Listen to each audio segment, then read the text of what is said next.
Hello everyone, it's the 7th week in Eastertide and this is Extra-Ordinary.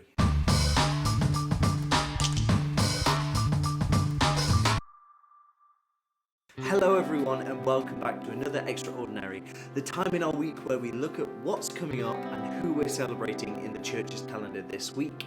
This week is the 7th week of Eastertide and the word for the week this week is example. As Christians we are all called to be examples and to be inspirational to the people around us.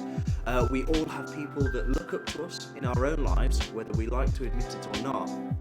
And we all look up to people in our own lives as well.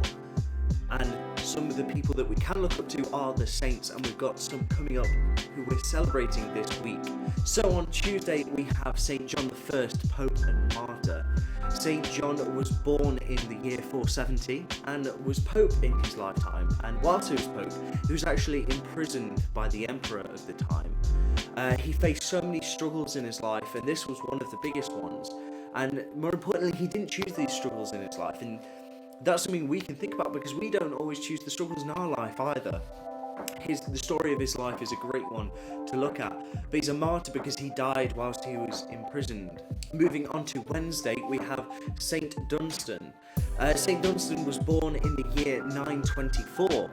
Growing up, he was educated by Irish monks. After being accused of practicing black magic, he fled and took refuge with the Bishop of Winchester, who influenced him to eventually become a monk, and later ordained him a priest. St. Dunstan went through many different changes in ministry whilst he was a priest. At first he was a hermit living on his own, just focusing on God and that relationship in silence and solitude really. Then he became a royal counsellor to the king at the time, and then an abbot who's just someone who's sort of like in charge and oversees an abbey where other monks are. And whilst he was an abbot, the abbey where he was became a very famous school, and he progressed a lot of things during his time there. Then he became the chief minister of state and eventually was appointed the Archbishop of Canterbury. So lots of different changes in his life, and also again a great example to look at of what we can do in our lives, how we should act in our own lives. And finally, moving on to Saturday, we celebrate the feast day of St. Rita of Cascia.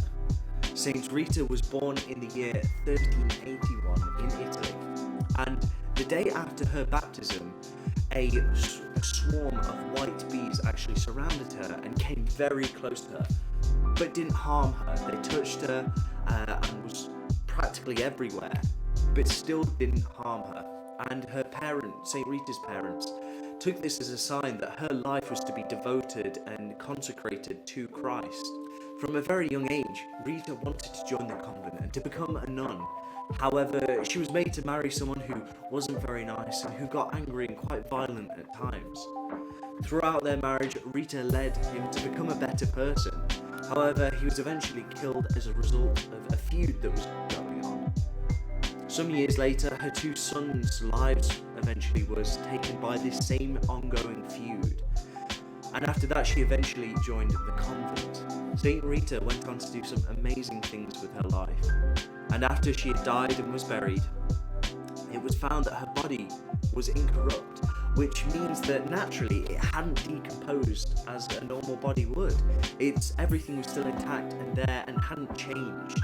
And you can still go and see St. Rita's body now and see what it's like.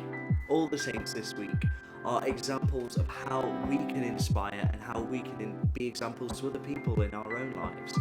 The only question is, how are we going to do that this week? Maybe you could have a little bit of a deeper look into the lives of the saints this week. Maybe pick one or two, or even maybe pick your favourite saint. How can you be an example to the people around you? I've been James, and this has been Extraordinary. See you soon.